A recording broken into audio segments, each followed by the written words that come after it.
네, SK증권의 이재윤 연구위원 전화로 연결합니다. 안녕하십니까? 네, 안녕하세요. 네, 마감 상황 어떻습니까? 네, 현재 코스피는 2131.52로 전일 대비 2.08% 하락했고, 코스닥은 746.06으로 전일 대비 1.45% 하락했습니다. 오늘 코스피 내에서 투자자별 수급은 현재 시각을 기준으로 외국인이 2,600억 원 가량을 매도했고, 기관은 2,100억 원 가량을 매도했습니다. 전일 미국 증시는 전날 연준의 부정적 경제 전망과 더불어서 2차 팬데믹 가능성에 급락했습니다. 미국 텍사스와 애리조나 등 경제 재개를 발표한 일부 주에서 코로나19 확산세가 다시 빨라지면서 2차 유행에 대한 공포가 높아졌습니다. 다만 이에 대해서 문우신 미국 재무장관은 코로나19 감염이 다시 급증한다고 하더라도 다시 미국 경제를 셧다운할 수는 없다고 밝혔습니다. 또 전일 FOMC에서 연준이 경기 반등에 대한 기대감을 낮추면서 이날 경기 민감주가 크게 하락했습니다. 오늘 국내 증시도 미국 증시가 하락한 영향을 받으면서 급락 출발했습니다. 다만 국내 증시는 어제 이미 FOMC에서 하반기 경기 불확실성을 희소한 것과 미국에서 코로나19 재확산에 대한 이슈가 어느 정도 선 반영됐기 때문에 전차 낙폭을 축소되는 모습을 보였습니다. 네, 오늘 하락장 가운데서도 강세를 보인 종목이나 업종 어떤 게 있습니까? 네, 오늘 국내 증시에서는 디지털 화폐 관련주가 장중 강세를 보였습니다. 특히 KCT와 로지시스가 디지털 화폐 관련주 중에서 두드러지게 상승했습니다. 오늘 장중 20% 넘게 상승한 KCT는 금융 단말 등을 제조하고 판매하는 기업입니다. 국내 금융과 공공 단말 부분 IT 솔루션의 대표 기업을 꼽히고 있는데 현재 한국마사회와 국민체육진흥공단에 단말 시스템을 공급하고 있습니다. 또 다른 디지털 화폐 관련주인 로지시스도 금융 자동화기기 전문 업체입니다. 이틀 전에 52주 신고가를 경신하고 오늘도 강세를 보였습니다.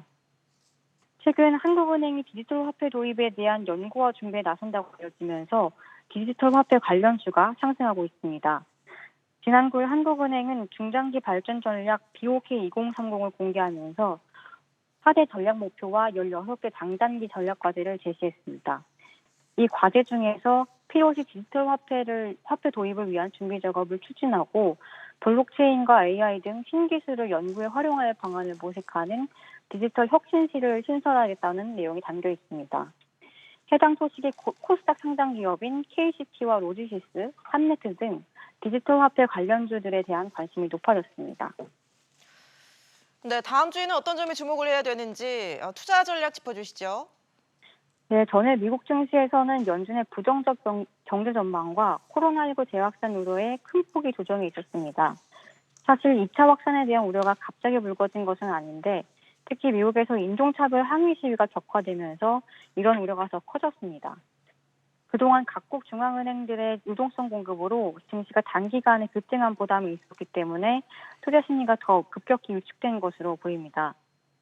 최근 코로나19 확진자 수가 다시 늘어나면서 경제 봉쇄에 대한 우려가 높아질 수 있는 상황이지만 문우신 재무장관이 코로나19 감염이 급증한다고 하더라도 다시 미국 경제를 셧다운할 수는 없다고 주장하고 있기 때문에 아직은 셧다운에 대한 가능성이 높지는 않은 상황입니다. SK증권은 앞으로 단기 조정은 있을 수 있지만 지난 3월과 같은 급락 가능성은 높지 않다고 보고 있습니다. 왜냐하면 코로나 사태 이후 각국에서 유례없는 정책 패키지를 실시하고 있고 우리나라 같은 경우에는 증시 안정 펀드도 대기하고 있기 때문에 아직 유동성이 풍부한 상황이기 때문입니다.